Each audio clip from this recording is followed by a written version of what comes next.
Progress. Okay. Welcome to our celebration of some of the writers, at least from our 2020 manuscript group intensive. Unfortunately, not everybody from that group could be here tonight. One of them is in Morocco for the year, so that's pretty exciting. But you know, we were a tight group. We met actually for a couple of years in a row with this group, and several people finished manuscripts. It was a really great group, and we were supposed to have this celebration and reading in the spring of 2020, but we all know what happened then. So it got postponed, and we kept postponing it, and then we thought, well, we don't really want to do this on Zoom, let's just wait until we can open the studio. So we waited and we pushed it ahead, and we kept pushing it ahead. And then finally, it looked like we were going to be able to finally open the studio this fall. And we made a big announcement about that. And then here came the Delta variant and the mask mandate, and here we are. So it's still nice to see you all. I'm here in the studio just so you can get a little taste of it. I don't have snacks to give you, unfortunately, but under normal circumstances, we have a big spread for these events, and it's really festive. So I do hope we can get back to that eventually, but I'm grateful that we have this venue in any case. And tonight we're going to hear from 4 members of the 2020 manuscript group, finally, myself included. And the manuscript group, for those of you who don't know about it, is a year-long commitment. It's a group that I started back in 2007, I think, when I was really struggling with finishing my first novel. And I just couldn't get to the finish line. I'd been working on it for years and I couldn't get it done, and I was really struggling, and I was looking for a group, that was smallish so that we could all read each other's manuscripts and comment and give feedback and set deadlines, and I couldn't really find the group that I wanted. And so I decided to start the group that I wanted and became a member of it, and finished my book that year along with several other people in that first group. And I've been doing it ever since. So what does that make this? The 12th or 13th something year. So it's kind of amazing that I've been able to do it for that long, because it's kind of exhausting, honestly. And I'm not a member every year. But I was a member in 2020 in trying to finish a draft of my memoir. So the group is a year-long commitment. We exchange a big chunk of pages every 6 weeks or so, about 43 pages. Everybody who's in the group, there's usually 6 people. We all read each other's work. Then we get together, ideally in person, but lately it's been over Zoom. And we give each other both, encouragement and constructive criticism on our drafts. So it's been fabulous. And we've had so many books come out of this group and actually go on to publication, which has been really exciting to be part of. So that's just a little recap of what we do. It's a super intense commitment, reading all those pages and also coming up with 43 pages every 6 weeks. But it's had some really fabulous results, I'm happy to say. So in any case, so that's what we're hearing tonight, is 4 members of that group. I wanted to just start with a quote that Emily posted on our Writers in Progress Facebook page a few days ago by Sandra Cisneros. She says, "Every writer I admire is my teacher. If you look at it, and if you care to read carefully enough and to read and reread, you teach yourself something about craft." And I really love that, because it also sort of encapsulates what's fabulous about reading all of those group member pages, and becoming invested in one another's stories through the course of the year. And even, hearing each other's work in our weekly groups or in our less intensive groups. You learn to really listen. You learn to really listen for what is working, what's happening in other people's writing. You learn to pay attention to the craft that your colleagues are using, and it really does improve your own craft so much, as well as just providing a really great sense of camaraderie, because, you know, as a lot of you know who are in the audience today, writing a book is very hard and isolating, and it can be really difficult to do this on your own. So I'm very happy to have been able to facilitate this process for some amazing writers. In any case, I want to start tonight by introducing the first reader. I don't want to keep you waiting. And that reader will then read and then introduce the next reader and so on, so that we can just move right through the 4 readings. Each reading is going to be around 12 minutes. And yeah, so our first reader tonight is Daphne Thomson-Addabbo, who has been writing with me for the past, is it 10 years, Daphne? Which has been a really amazing privilege for me to hear Daphne's stories, to witness her transformation as a writer, and particularly to hear pieces of the story that she worked on during this manuscript group, which was really one of my favorites. It's been a treat. She's been actively involved with Writers in Progress for 7 years, I guess. She likes to say that she's been writing for 10 years, but she's been gathering material for 68, not counting the years between 0 and 4, she says, when so much happens that informs our character. It's not fair because during those first 4 years, she says, we can't remember a damn thing. So welcome, Daphne.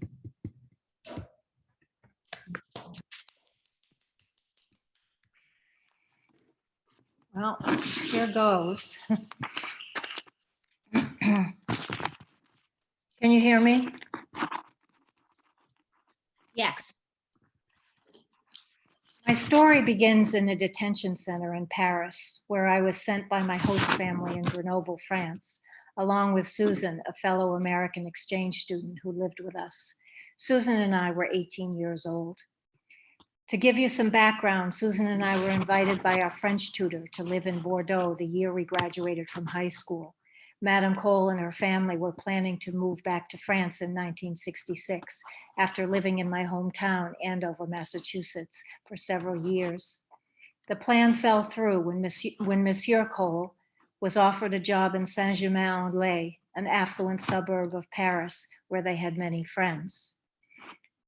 An apartment came with the arrangement, one that Madame Cole described as barely large enough for her own family. And she scrambled for the month of August to find us a host family that would accept 2 American girls for the academic year. If we had lived with Madame Cole, as was originally planned, perhaps the police would not have been involved. There was a sadness in France, one that I felt from the moment our ship touched shore in Le Havre in the province of Normandy. The year was 1966, the year I turned 17. It was a sadness that permeated the earth and sky and rivers that carved their way through the heartland. Just below the surface, blood lay dormant under the cobblestones from the dark times when guillotines littered the public squares and enemies descended upon French soil and aimed to conquer. The echoes of war clamored long after the wars were over. Gaping holes in the buildings were a constant reminder of the destruction. Sirens I had only heard in movies laid bare the sound of fear as portly men in berets and women dressed in crusty black made their way to market. Had I understood the depth of this sorrow, I might have declined the opportunity to live with a French family, sight unseen, when I was 17. Not only was I that particular age, but I harbored so many of my own sorrows that I had neither the will nor the desire to weather someone else's storm. Everyone in my family was unhappy by the time I was born. My father braced for each new day of pain from an undifferentiated form of arthritis, later identified as ankylosing spondylitis or Marie Strumpel's disease. As a World War II veteran on a Navy ship, He returned home with hepatitis B, pneumonia, and a wounded heart. He spent most of his waking hours tending to his patients. After a long day of surgery or office visits, he made house calls in the evening, accepting a pint of beer or a baked potato as payment for the joy of sitting among those with a little, but brimming with love. Those commitments as a physician left little time for his family, but he was always home for dinner. My father set the tone at the dinner table, and we fell into formation according to his moods. Sometimes he would tease me about liking the boy who lived up on the hill. Sometimes he would grow impatient with my middle sister if she spilled her milk, or with Cindy, the oldest, if she wasn't able to breeze through a math problem that he proposed. My mother swirled aimlessly around the house, polishing faucets in the kitchen because she didn't know what a housewife was supposed to do. I imagine her remembering days in college when she felt most alive, or in Tokyo 2 years following her graduation, where she taught physical education and dance to aspiring Japanese teachers, or her time in California when she danced with Martha Graham. My mother came from a family that was proud of their heritage, having descendants that came to America on the Mayflower. My father was born to Scottish immigrants and lived among his boisterous, hard-drinking clan, even as he approached 40. Their chance meeting happened when she broke her leg on a ski trip with some of her students from Abbott Academy, a sister school to Phillips Andover. She insisted on escorting her charges back to the school and was brought to the infirmary. In walked my father, a handsome, soft-spoken doctor on call. Both of them were smitten. But had he not been a doctor who graduated from Harvard Medical School, I dare say that due to social and family pressures, their romance might not have led to marriage. Each of my sisters was aware of their diminished status with the birth of a subsequent child, but in a more immediate sense, my sisters were angry with me from the get-go, since I was born on October 31st, and that meant that they couldn't go trick-or-treating. Being the baby and the favored child was a mixed blessing for me. That status had its perks, like being showered with affection from both of my parents and having time alone with my mother while my sisters were at camp or school. But I was expected to always be good, and when I missed the mark, the guilt I felt was oppressive and led to teary confessions to my mother at bedtime. As a child, I was too young to understand the intersection of trauma and PTSD, or my father's battle with a progressive disease, or my parents' difficult marriage, or the perpetual threat of nuclear annihilation. But I wasn't too young to have my heart broken in 1955, when my father died unexpectedly at 52 years old. I was 6 and unable to make sense of the empty chair at the dining table, the only chair with armrests, a chair that remained empty for the rest of my life. In some vaguely conscious way, I must have realized that my host family in Grenoble was a carbon copy of my own. Monsieur was 60 years old the year I knew him. That was approximately the same age my father would have been had he lived. Gladys and my mother were each 10 years younger than their spouses, both highly educated and polished. Both unions produced 3 children, 1 during the war and 2 after the war was over. In each family, the oldest child tended to be authoritative, bossy. The second child was mischievous, questioning authority, and the third, the baby, could do no wrong. Hauntingly familiar was the presence of fear and loss of innocence as each family grappled with the effects of World War II. My host family in France was steeped in tradition. Sitting with them at the dinner table was reminiscent of life in the 1950s when my father sat among us. Monsieur held court as my father had done, and the winds blew according to his mood. At times I had the distinct feeling of deja vu. I had heard of this concept when I was a junior at Cushing Academy. There was a boy from New York City in my economics class, and one day he asked the professor, "What if we're just dreaming this right now and our reality is happening when we're asleep?" Some of the coolest kids at Cushing were from New York, and Mr. Hazelton let us run with the idea. We talked about alternative realities and the fourth dimension, the significance of dreams, and yes, deja vu. There were ways that my family was quite different from this French-Danish household, but they also didn't fit the mold of a traditional French family either. A few years ago, I asked a friend who was fluent in French if she could help me translate the letters my mother had saved for Monsieur and Gladys, written in 1966 and 67. She was surprised by Gladys' letters, saying that Gladys didn't have a command of the French language. I wonder now if Gladys felt isolated and lonely, as did I, even though she had lived in Grenoble for 25 years. There were times when Gladys seemed soft and kind, and other times when she showed an alarming lack of concern, like the time I had an allergic reaction to a bee sting, and she saw no need to seek medical attention.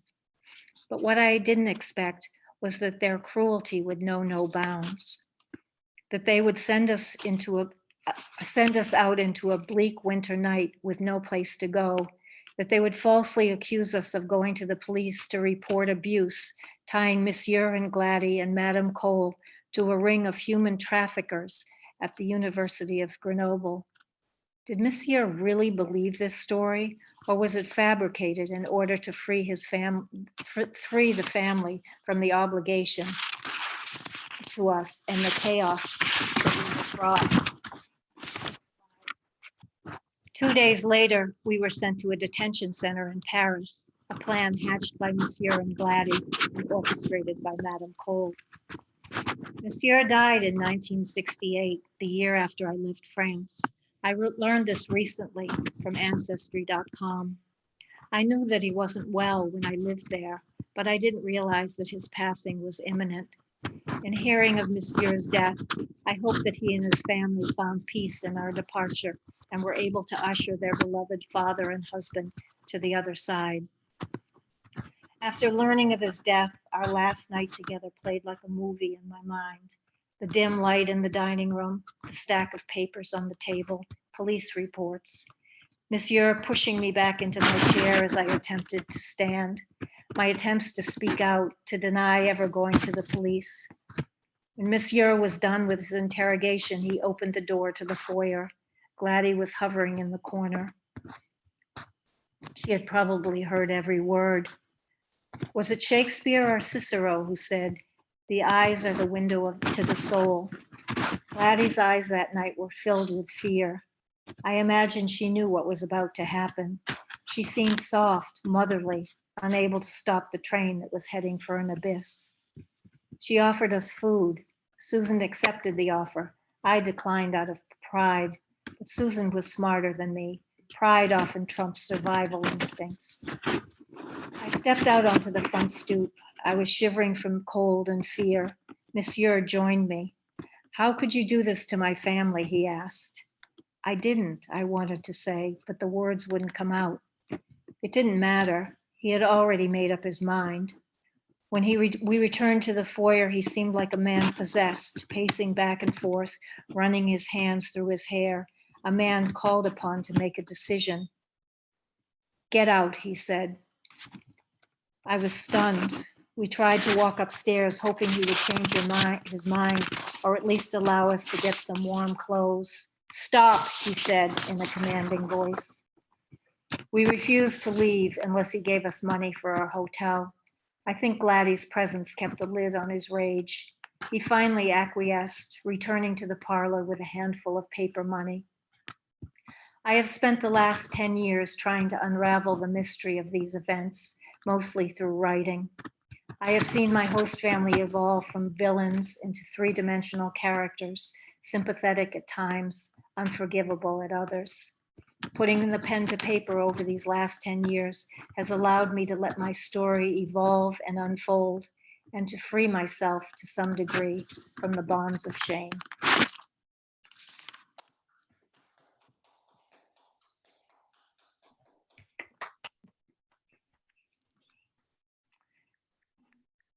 And now I would like to introduce a fellow writer, Kate Hartford. Kate Hartford spent many years as a peripatetic academic and a good few more as a grant maker in China before settling down to write in the Pioneer Valley. Her geekier instincts led her into learning and forgetting languages and picking up snippets of scientific information whenever possible. But she tries not to let that interfere with her main interest, writing memoir and personal essays. She knows now it's a miracle to be alive and hopes to milk as much prose out of that as she can.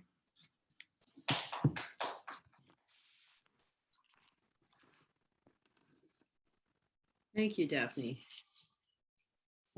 I have to say, by way of preface, that I am one of the people in the group who did not get a finished manuscript in the course of the time, but I did write things that I would not have written otherwise. And actually, I'm going to be reading to you from one of those, which I think was a real breakthrough that was prompted by a prompt from Dori as we were several sessions in, and there was very strong bond of trust already formed among the members of the group. The prompt was, what I haven't written about is, so here's what I wrote. I call it the best years of your life. I took some aspirin, I told my mother, 30 or 40 of them. It was a Saturday, early spring, my senior year of high school. My nervous cough had come back. I had sat in the family room at the back of the house, coughing harder and harder until it sounded like my lungs would come up. My mother paused in the middle of some haphazard task doing, stood in front of me glaring with hands on hips and said, I've had it with you. Your grandparents will be here in 2 hours and I will not have you upsetting them with this stuff. Just stop it. I fled upstairs, distraught. I had been mired in misery for months. I hated myself and I only caused misery for everyone else. They would all be better off without me. I shut myself in the upstairs bathroom, took out the large family-sized bottle of aspirin, and figuring I shouldn't leave clues, took 2/3 of what remained in the bottle. I went to the bedroom I shared with my bratty sister, Christine, lay down on the bottom bunk and waited to die. And waited and waited. Then I realized that I had no idea how long this would take, what it would be like. Well, Dad had always said, look it up yourself. So I crept down to the foot of the stairs to check what our Encyclopedia Britannica said about it. There in volume 2, Anu to Baltic, under aspirin, I found scant information. The symptoms of overdosage include ringing of the ears, headache, dizziness, dimness of vision, mental confusion, nausea, vomiting, and diarrhea. I felt a little dizzy. Was I confused? It looked like it might take a while. I wandered dazedly around living room and dining room, through the kitchen, back to the family room, whereupon my mother pulled me into her bedroom to give me another talking to. I sat on the edge of the sagging mattress and told her what I'd done. She went berserk.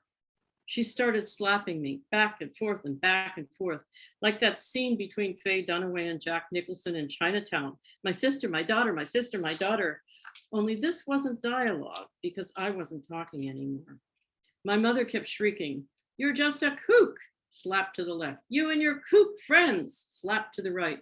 You're all slap left, slap right, kooks. 6-year-old Gwynnie appeared in the doorway and hovered there, her huge blue eyes even larger with alarm. Go get your father, our mother yelled to her. Gwynnie lit out for the backyard where Dad was mowing the lawn into submission. My mother's mother, Goms, had never had much good to say about my father, but one compliment she did concede. In a crisis, he's the person I would count on. I'd never before seen evidence of such a quality in him, but that day he lived up to her testimonial. My mother had reached total hysteria and I was near catatonic when Dad walked into the room. He gathered the gist from my mother's rantings, calmly gathered me up and got me to the hospital. I don't remember anything from the time he started to lead me outside until I woke up with a snarl of tubes snaking into me. It hadn't been a good year for me. Oh, it looked great from the outside. In the fall, I'd gotten into Bryn Mawr on early decision. I played first flute in the orchestra. I co-edited the school's literary magazine, and we tripled the circulation with an advertising campaign I'd devised, roping in a bunch of friends to publicize the magazine with a serial radio drama mystery aired on the school's morning PA announcements. I sailed through the SAT exams. Our debate team won match after match using the comparative advantages strategy I picked up at debate camp the previous summer. And I kept taking firsts in extemporaneous speaking, deploying fancy phrases like wallowing in moral turpitude. I'd won a bunch of academic awards and came in second in the county-wide exceptionally able youths contest. And I'd come to the conclusion that life was meaningless and I had just better die. Let's amend that. I didn't want to just die. I had been programmed to excel. I aimed to be special on my way to dead. I'd been plotting to exit the planet since I was about 4. My mother had never inculcated great expectations about the rewards of living on this planet. It was the afterlife that counted. If she'd been a little looser with her language, she could have coined a bumper sticker. Life's a bitch, then you die and go to heaven. It was about exit time, but heaven was no longer an option. I'd already lost my faith with a resounding thud. Once I started doubting, pummeled into it by my Protestant boyfriend's relentless questions, the house of Catholic cards had flopped down. Flip, flip, flip, foosh, nothing left. 2 girls in my circle of kooks, one of whom had gone off to college that year, the other in my year, had both attempted suicide and, said the grapevine, were in mental hospitals. I aspired to mental illness too, as an emblem of tormented insight, but I wanted to be uniquely mentally ill. No cookie cutter labeling for me, not that I knew what the labels were, since I'd neglected to take the psych course that many of my friends extolled. I just knew I needed to be special, but all I could achieve was numbness, desolation, and a persistent cough. The cough alone was externally detectable. The coughing had started early that fall. I'd go to school, I'd feel a tickle in my throat, I'd start coughing to clear it. The tickling would get worse and the coughing would accelerate, and I couldn't stop because whatever was in there, 17 years of repression and misery and anxiety and anger, for example, wouldn't come up. This happened especially often in French class, maybe because I was least challenged there and hence had too much time for thinking. I'd be sent to the school nurse, she'd call my mother, and my mother would drive up to school to get me.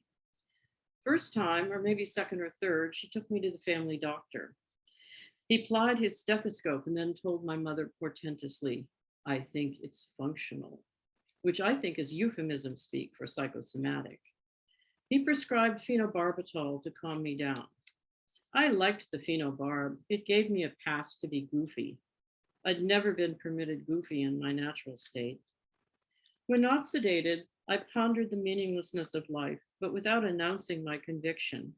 I thought the mere revelation of the hollowness of our existence would destroy my parents, and we couldn't have that.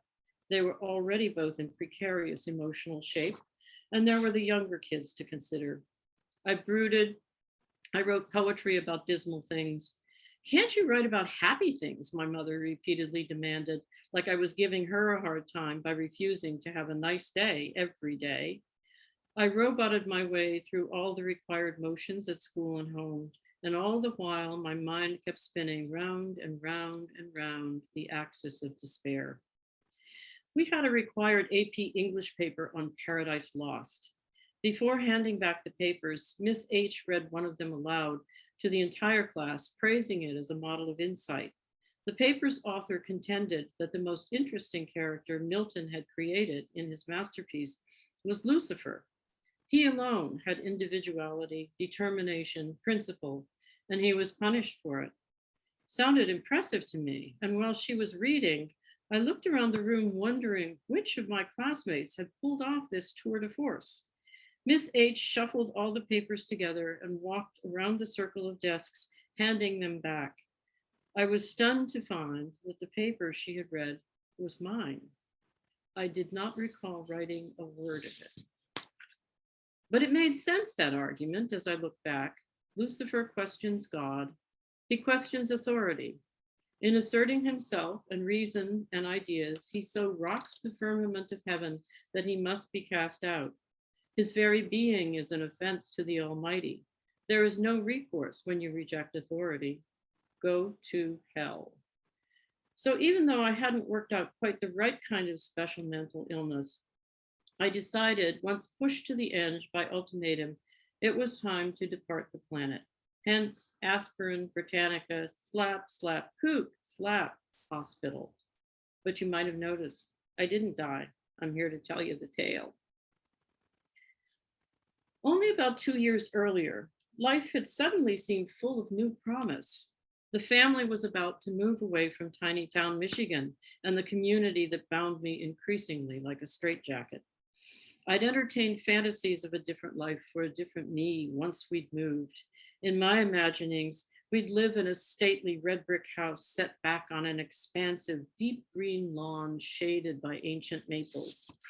I didn't know yet about stately beaches, which is what that kind of house really needs.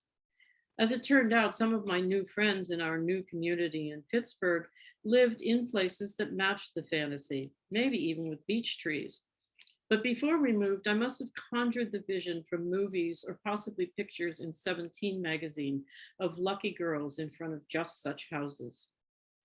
No doubt 17 furnished the dominant fantasy me, that I'd be slender, without pimples, cute like a Annette Funicello between Sweet Musketeer and shameless beach blanket bingo bimbo, and wearing a fashionable bleeding madras plaid skirt and coordinated crisp cotton blouse.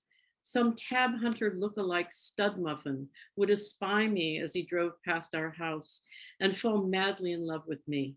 He would be a football star and sport a red convertible. Maybe I'd become a cheerleader.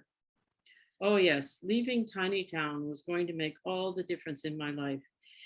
And if you're thinking, wherever you go, there you are, let me tell you, the problem, although I didn't realize it at the time, was that wherever I went, there went all the family baggage too. The religion, the repression, the parental paired seizing discontents, the surfeit of siblings, and the stingy rationing of acceptance, all clanking behind me like so many cans stuffed heavy with sorrows.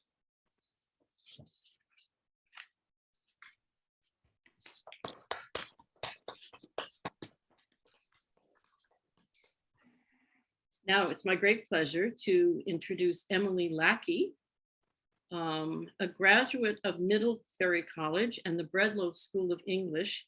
Emily received her MFA from the University of New Hampshire in 2014. She has been a fellow at Virginia Center for the Creative Arts, an artist in residence at Bemis Center for Contemporary Arts, and a resident at Noonan Art Res. Her stories and essays have been published in Glimmer Train, Prairie Schooner, Post Road, The Literary Review, Green Mountains Review, The Rumpus, and Long Reads, among others. Emily? Thanks, Kate. Let me just change this view because it's very creepy to be looking at myself. Okay, that's better. That's much better. Thank you all for being here. Dori, I'm so happy to be finally celebrating the year that we spent together in the Manuscript Intensive. This is actually the third year of the Manuscript Intensive that I've done, and the second book that I wrote with Dori's amazing help and guidance. I'm trying to start a new one now, and of course, I'm spinning my wheels and thinking about signing up for the next round. So I don't think I'm capable of writing a book without Dori's help. So I'm very happy to be here with all of the amazing writers that we worked with for the year and to be sharing our work finally after all this time. I'm also happy to be here reading today. This is the 3-year anniversary of the day that I met my husband. And I thought no better way than to celebrate that momentous occasion in my life than by reading from my memoir about sleeping with a bunch of married men. He's here, by the way, so he is 100% being tormented as we speak by this. I joke that this book is about sleeping with a bunch of married men. It is actually in reality, but what it's really about is the year after a really rough breakup for me, when I was betrayed pretty significantly by my partner, and spent the next year sort of shirking all conventions and convinced that monogamy and fidelity and relationships were in no way for me. And I had a lot of fun. I met a lot of great people, did a lot of fun stuff. And at the end of all of that, I met my husband. So even though the rest of the book is filled with,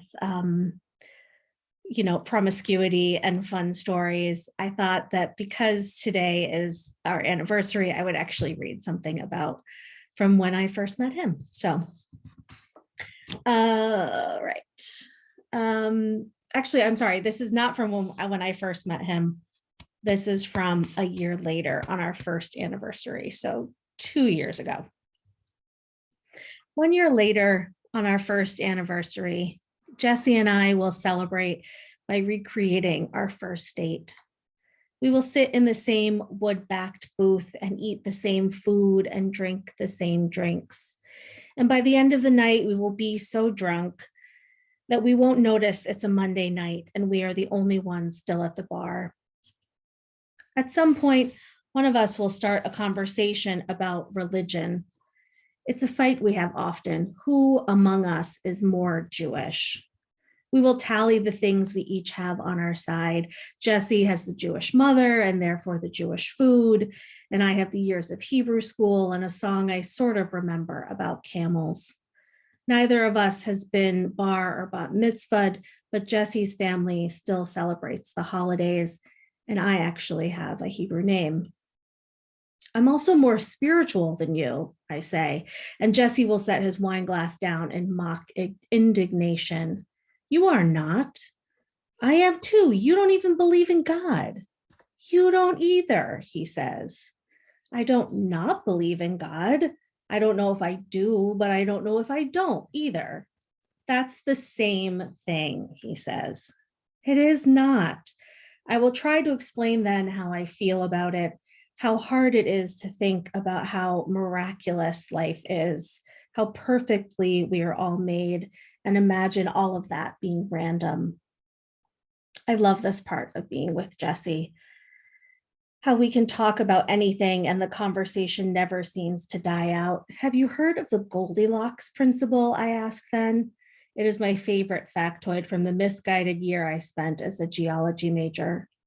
What the principle points out is how small the habitable zone around a star is, and therefore how rare it is for life to form at all. Doesn't that make you feel like it's a miracle that we're even here? No, Jesse says. So you just think it's all for nothing? He nods. Doesn't that make you sad? Doesn't that make you scared? Doesn't that make you want to just give up? No, he will say. It doesn't make me feel that at all. How does it make you feel? I ask. And then his eyes will get shiny like they do when he is drunk and looking at me. And he will say, it makes me feel really fucking lucky. He will reach across the table and take my hands in his, like how I feel about you, he says, lucky to be alive and lucky to have found you. The chances that we would be here right now are so slim. Jesse will lean in closer then, like he might kiss my hands, but instead he will look at me through watery eyes and say, I have a secret I've been keeping from you. Some things never leave our bodies, and my response to a man telling me he has a secret never will. It will become a reflex that stays with me for years after Sean told me his. Sean is the ex-boyfriend. And in that moment, I will imagine the worst. Jesse is seeing someone else, or Jesse doesn't really love me, or the plan Jesse and I made to move in together when his lease is up in the fall isn't one he wants to go through with anymore. Somewhere inside me, I find the strength to look intrigued and not terrified. Oh, I say. And then he leans in even closer and lowers his voice to a whisper. I'm going to propose to you soon. I imagine for most people, this moment would be everything they had been waiting for, an affirmation of the love they feel and the lifetime they are looking forward to spending with their partner. For those people, this confession would feel like what they always wanted. And the minute their partner stood up to use the restroom, they'd text their friends and scour the internet for paper suites and website designs that match what they had always envisioned for their wedding day. But for me, that is not what it will feel like to know Jesse wants to propose. I will have thought about marrying Jesse by then, but when I did, it was always somewhere in the far off future. Not now, not anytime soon, not before we moved in together and lived together for as many years as it took to know for certain that the person you were with would never hurt you. With Sean, it had taken 5 years, and ever since that ending, I imagined it would take me at least that long to determine that nothing terrible would happen with whomever I ended up with, if I ended up with anyone at all. How do you? I will try, and then I won't be able to think of what to say next because I won't be able to feel what it is that I am feeling. I will only feel cold. Behind my lips, my teeth will start to chatter. How do you know that already? I finally managed to say. Jesse will sit back in the booth, let go of my hands, and look smug. I've known for months. I've had it planned. Isn't that a little soon? I will want to ask. Isn't that a little fast? You know when you're going to propose? I say instead. Of course I do.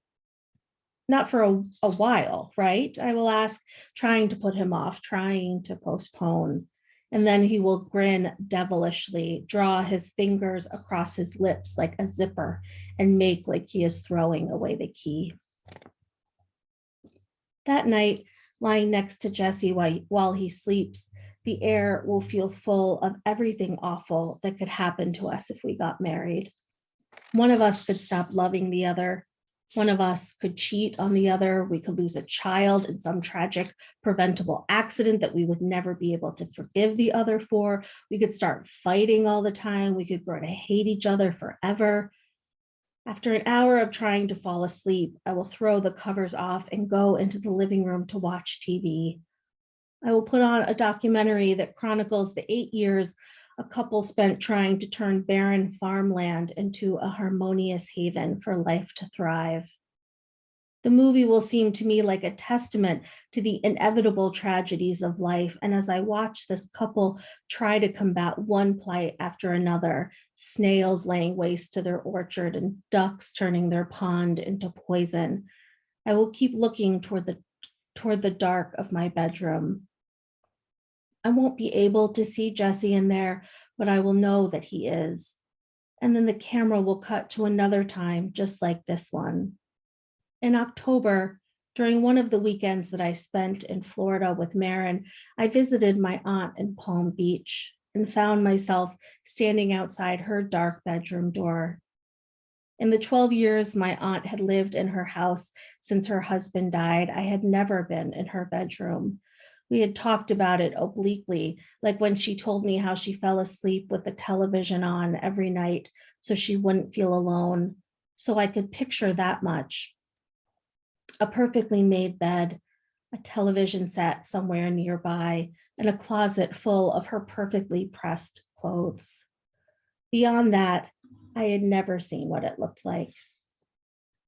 But then one morning, my aunt had gone out to run an errand, and I found myself standing in the doorway to her bedroom and trying to see as much of it as I could. But inside was dark, the blinds were drawn, the lights were off. I took a step forward and set my bare foot onto the other side of the threshold. I could see her bathroom to the right, her jacuzzi tub and wide vanity. I took another step in. To the left was her bed, a mattress made perfectly that morning, the pillows and shams propped against the headboard.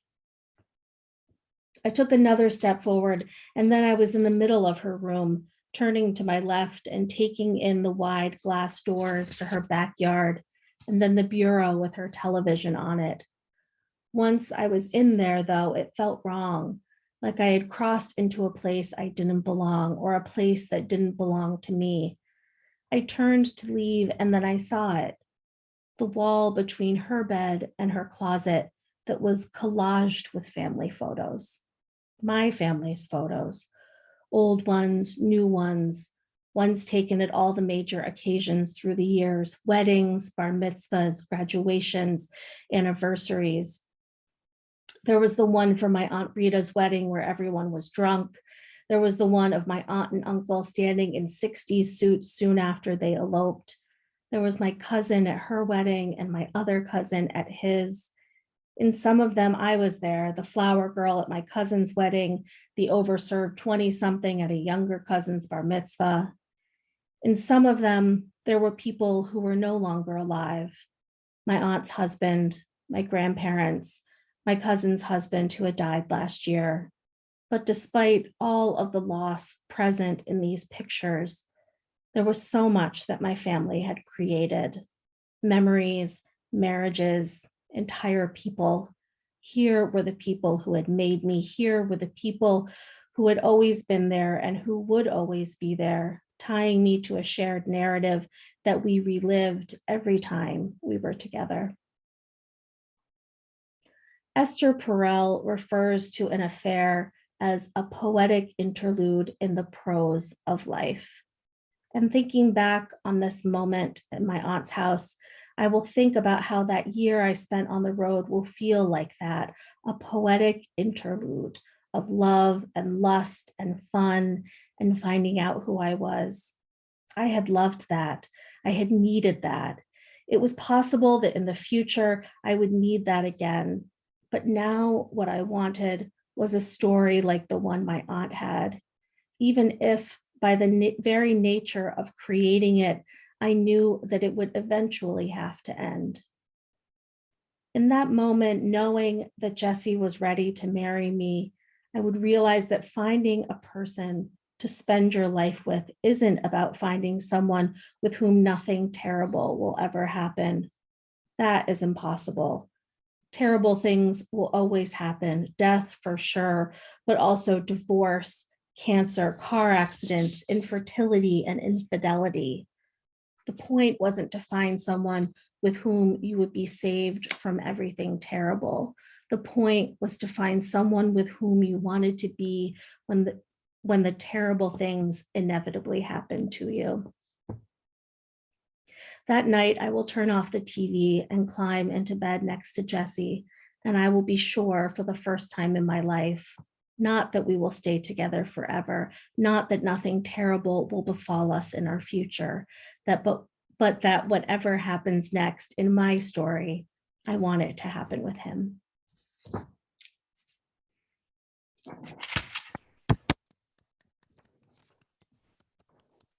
Oh, I can hear Jesse clapping in the next room, so clearly he's not going to divorce me. All right, I have the pleasure of now introducing the wonderful Dori Ostermiller. Dori Ostermiller is the author of the novel Outside the Ordinary World and the founding director of Writers in Progress. And aren't we so lucky for it? She's been writing since she was in 3rd grade, but still finds the blank page as intimidating as ever. She's been published in bunches of literary journals and blah, blah, blah, but she mostly writes for the joy and discovery of it, truly. She finds weekly inspiration from the amazing members of her morning jumpstart groups and this talented and growing community of writers she's been lucky enough to help bring together. She's a brand new empty nester, has just finished her 2nd book, and is trying to figure out what's next. Dori. Thank you, Emily. That was such a gorgeous reading. And it's been such an incredible honor to not only do Writers in Progress with you, which I could not do without you at this point, but to see your incredible growth. as a writer and a person over these last few years, and to get to know Jesse, to get to know the story firsthand. So anyways, okay.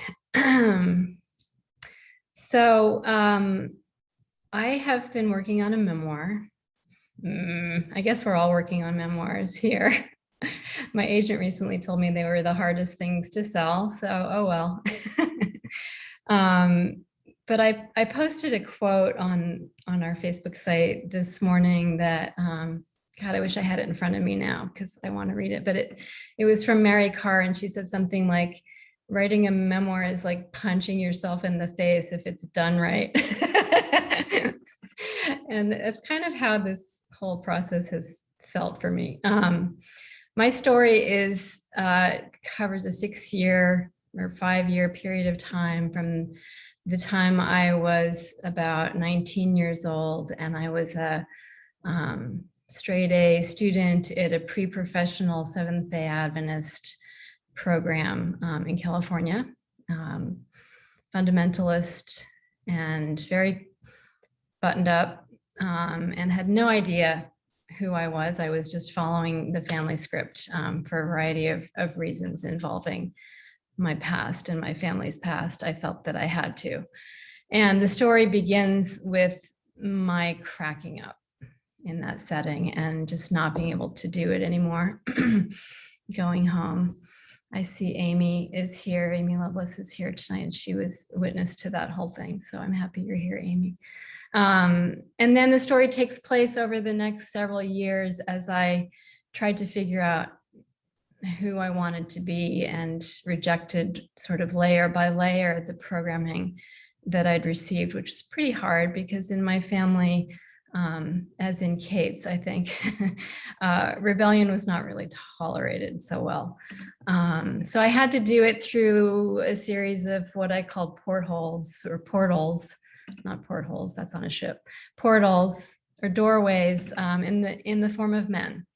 And so the whole narrative is kind of structured around these relationships with men, you know, each one transformative in its own way, each one eventually turning into somewhat of a trap, so that I had to go on to the next one. And the part I'm going to read tonight takes place in the last relationship, towards the end of the story. This is after I've been through a whole lot, but my group told me I had to read it, so sorry. And this is with Jimmy. And I kind of want to dedicate this to Jimmy, who died a few years back. Getaways are hardly ever as romantic as we want them to be. I'd been picturing mine for weeks now, dreaming about soaring solo through the desert with my sunroof open, my music pulsing, the dry wind swishing through my windows. But when the time finally came on a late June Friday in 1988, I found myself stuck in traffic in an unexpected drizzle, escaping California by inches between the bumpers of pissed off commuters. My car waited with things that weren't even mine. My passenger seat taken by a man I barely knew. I'd met Jimmy just a few months earlier. He was my coworker at the Metaphysical Bookstore, a writer, an aspiring actor with a slow sideways grin and moony azure eyes who introduced me to Rumi and taught me to see the spirits of desert trees. Jimmy believed in my writing too. So when I was finally accepted to an MFA program in Amherst that May, and when he offered to drive me back east, it seemed like an obvious yes. He was well-traveled. He knew the Southwest. He could be my tour guide, I reasoned, trying to tamp down the protest in my head. I can't remember much about our scenic ride from Flagstaff down to Sedona, except that Jimmy drove, as he liked to. I don't know where we ate that afternoon or what we did besides linger at a phallic rock formation where Jimmy meditated for 20 minutes, insisting it was one of the spiritual vortexes.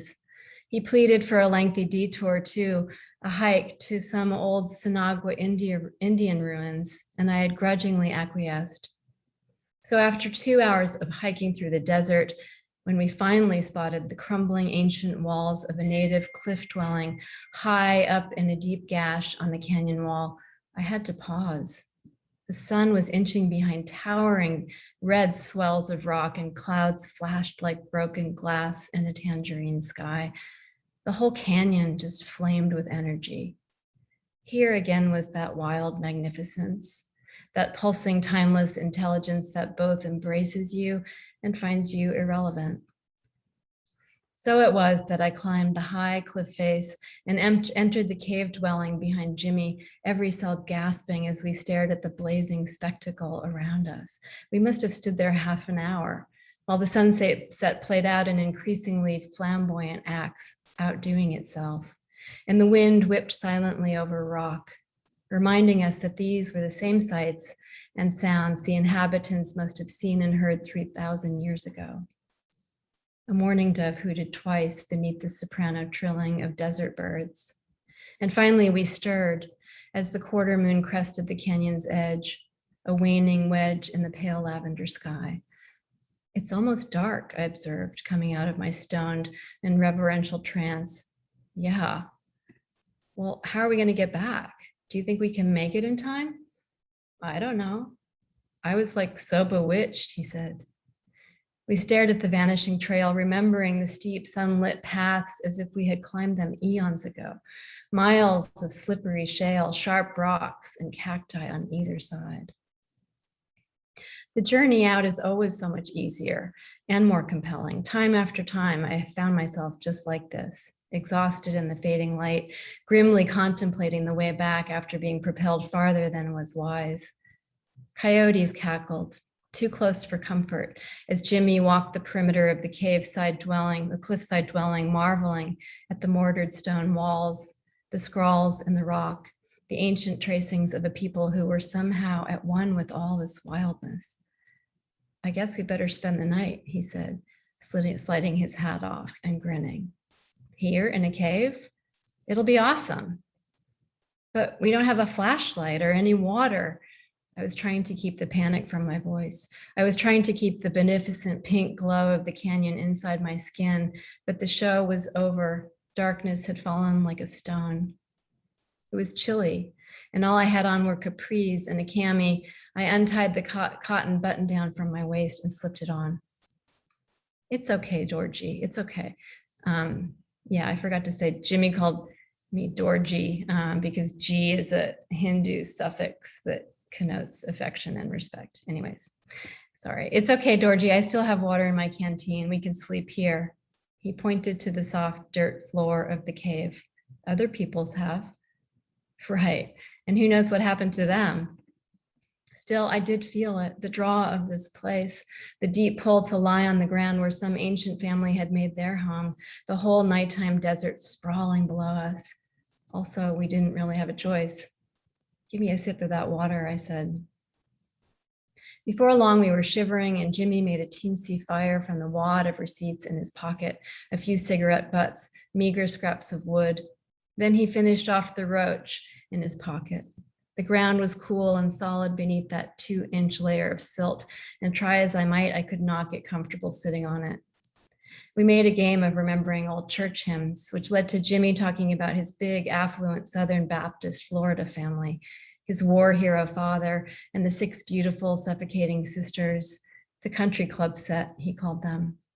He talked about the debutante balls, the wealthy older women who had tried to seduce him at the dinner theater where he'd been a singing waiter, how serenely disappointed his parents were when he dropped law to pursue an acting career. I studied him in the sputtering light of our little fire, imagining him in tennis whites or church clothes.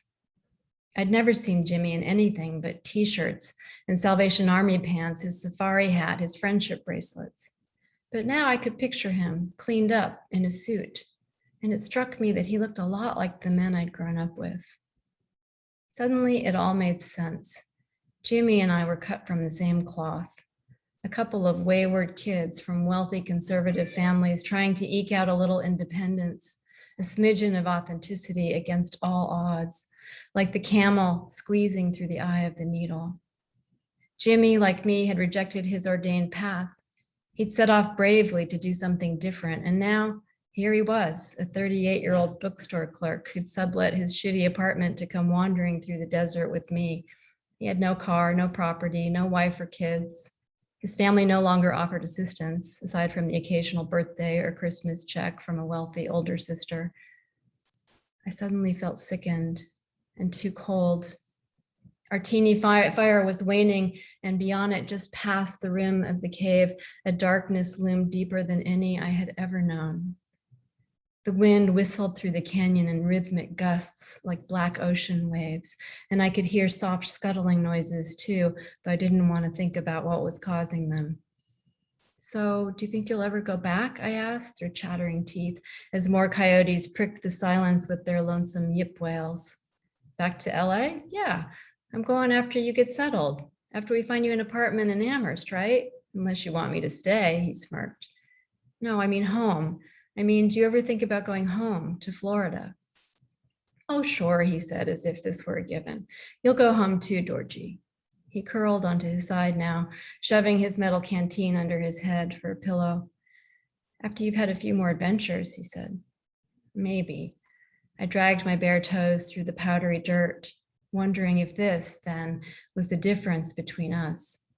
For Jimmy, this was all a grand adventure, a fascinating excursion from which he knew he'd eventually return, battered but basically unscathed, to claim his birthright. Right now, though, this is home.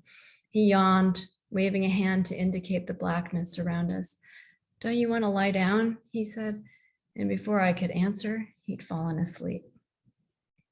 I tried lying beside him, but I could not get comfortable on that hard dirt, couldn't settle into this makeshift bed, though every part of me ached with exhaustion. Every atom longed for the warm oblivion of sleep, the safety and comfort of home. I thought about home, wondering if my mother was awake now, worrying, and what she'd say if she knew I was with some middle-aged actor type in the middle of the Sonoran desert. I pictured her tight, worried face last I'd seen her, how she'd gripped my shoulders hard and said, "You won't come back. I just know it. Also, you need some air in your tires." Of course I'll come back, I'd laughed uncomfortably, brushing her off. Mom, stop it. Haunted now by the memory of her stricken face, I tried pressing my back against Jimmy's breathing back. I tried spooning him and being spooned. I pulled his heavy arm over my shoulders, counting. I counted the number of houses we'd moved from, the number of schools I'd left, the number of men I'd abandoned. In a way, I'd been practicing the art of leaving for years. I'd left school and church and family and now state, broken up with this boyfriend and that one and that one. Suddenly, it seemed like my whole life had been about trying to fill or flee some ancient loneliness. And now, here it was. The familiar old loneliness had found me out despite all my attempts to outrun it. Or maybe I'd been trying all along to make peace with it. A bat fluttered inches over my head and then several more. I screamed and bolted upright, tried to shoo them away, but my movements must have roused the rest from their hiding, because all at once the cave was just thick with bats, alive with their leathery wings. They swirled like leaves in a Santa Ana wind. They glanced off the sun's stone ceiling and swooped through my hair. And as if their flurry demanded some echo, I started running around the cave with them, beating my arms like a crazy person, like someone got mad with fear or sorrow. To this day, I don't know if I was trying to scare them or join them. One bat hit me square in the forehead, and I fell, curled into a ball beside Jimmy, covering my head and telling myself to breathe now, just breathe. Finally, after what seemed like hours, the cave grew quiet. Through all this jostling and screaming and thrashing around, my sweet, stoned tour guide just kept on snoring, one arm thrown over his head as always, the other clutching his canteen. His stingy fire gone out, the last ashes dispersing in the bracing wind, I sat up and watched his sleeping face. It was amazing that he was right here next to me, and yet a universe away, oblivious to my struggles. For all his trip ticking and map charting, for all his gentle Buddhist guidance and earthly male wisdom, I knew Jimmy couldn't help me now. I also knew I wasn't going to sleep this night. I was more awake than I'd ever been. I got up and walked to the lip of the cave, stared eastward at the beaded black expanse of the horizon. There were more stars than I knew existed. I could make out the bright angles of Cassiopeia, Ursa Minor's kite-like tail, and I remembered the nights my grandmother and I had stood at the edge of her wide lawn looking east toward the constellations. I thought about my grandparents, my great-grandparents, all those people who came west in wagons or on horses, who made beds on the ground as a matter of course. All those hardy, stubborn people who'd left their homes seeking purpose or clarity or freedom. Was I made of the same stuff? I didn't think so. Still, I'd always been in love with their grit and their audacity and their ability to go off in search of their lives, leaving everything wrong and familiar. Was it just my late night imagining? Or were they with me now, nudging me none too gently toward my future? They were not the kind of ancestors to soothe or cajole. They had no real comfort to offer, aside from a kind of fierce inevitability, the inescapable knowledge that my path was out there in the darkness before me. And then the startling question, what if I could only discover it by myself? What if I needed to be alone just now? After years, a lifetime really, of being named and molded and rescued and silenced and judged, what if I needed quiet, acres and acres of quiet, hours and days to hear my own thoughts again, weeks to become whatever it was I was becoming, crazy or mean or selfish or broken or wise? It must have been about 3 a.m. by then, and my body had stopped shivering. Another bat or two meandered into my personal space, but I barely flinched this time. There was nothing left but to welcome all this cold and echoing brightness, the chill wind, my companion's thick snoring, punctuated by coyote banter. I don't know if I dozed a little, but my mind finally quieted, like a palm opening to receive what was given. My mind slowly extended, and into it was placed a single nugget of faith. When the sun rose that morning, unapologetically bright, and my companion finally stirred and sputtered, I knew what I had to do. Jimmy stretched and rubbed his face for a while. Then he smiled at me and said, "See, that wasn't so bad now, was it, Dorji?"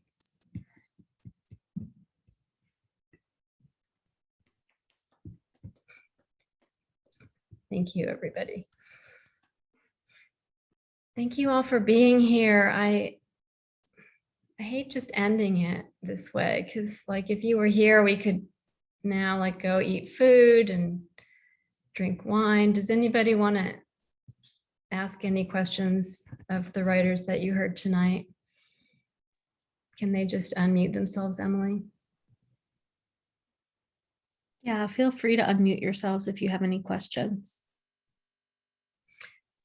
We do have some great October workshops coming up, so I want to just give a hoot out to those. We have a few wonderful offerings coming up with Jacqueline Sheehan, who's our fiction guru here, and she has some really great morning workshops coming up on craft, on plot, on character need and desire. There's a tarot, writing and tarot workshop by Chris Walder, who's amazing. I took her workshop last year and it was fantastic. And there's a bunch of other stuff that here, I'll put the link in the chat. So you can check it out yourself. Otherwise, thank you so much. It's been such an honor and a pleasure to read with my fellow writers, and so great to see you all. And I really hope that we, can do this in person before too long, before too many more months or years go by. Let's keep our fingers crossed. And I guess Thank you. It was gorgeous, beautiful writing and so inspiring, every single one of you. I so appreciate it. Thank you. Thanks. Really spectacular. Can I ask a question? It might be kind of a stupid question, but I'm going to ask it anyway. A selfish question. Since a lot of you have been working on really long, big projects, how do you how do you kind of keep this enormous project in your mind as you're working on revisions and kind of see the whole when you're trying to do all these little kind of stuffing and picking stuff, if that makes any sense? Because I'm finding that very overwhelming with my revisions, to kind of revise something so large and kind of be like, what did I change? And how is this affecting everything else? And what's missing? And how does it seem as a whole? Emily, you want to field that one first, because you are the revision expert in our studio. You're teaching the revision group. Well, I was actually going to say, I feel like I kind of cheated myself out of that because my memoir is broken up into these very distinct chapters that take place in different locations. So I feel like in the revision process, it was fairly easy to treat them as sort of separate essays, even though they all, connect and have a real cause and effect between them. I don't know. I would be interested to hear what other people have to say about that, because I think that is one of the hardest things about revision, especially with a longer project. Anybody want to chime in? I don't think I have any insights on it because I'm still wandering in the swamp. So I'll leave it to somebody else. I would say identify one or two major overarching themes. Usually a contradiction works well, like a contradiction between this aspect of the life and that aspect, and think of each chapter think of them as a series of linked stories. That and every single one has to have some of the contradiction in it. You can think about the overarching contradiction like discursively, and then the little themes coming together. I always find that helps me keep track of a large project. I mean, people have a lot of kind of technical, physical ways to do this, right? Like poster boards with little Post-it notes on them and outlining note cards. A lot of people use software. Like, what's the software that everybody uses? Scrivener. Yep. Yeah. For me, I don't know why I make it hard on myself, but I just try to hold it all in my head. And I usually have several working drafts on my computer at once. And I'm constantly going back and forth between them, which I'm sure there's an easier way than the way I do it. So I'm kind of reluctant to even give advice on this topic because I think I do it the hard way. Daphne, what about you? You've had a lot of revisions. I think one thing that I've made, like I've broken things down into scenes, and I used to just take a scene and plug it into, as I was revising, I would just plug it in somewhere, and then what I realized in this last year is that I was doing a lot of, I was doing editing. I wasn't really revising. So for example, if I wanted to recreate that scene about that last night with Monsieur, when he kicked us out, what I would do is I would just take that scene and just totally rewrite it without using anything that I had written before. And then I would look at what I had written before, and I'd pick and choose what I wanted to include, and then I would edit by just moving this sentence up here because it belonged with the sentence before. But that was a really important thing for me to understand, was to make a distinction between revising and editing.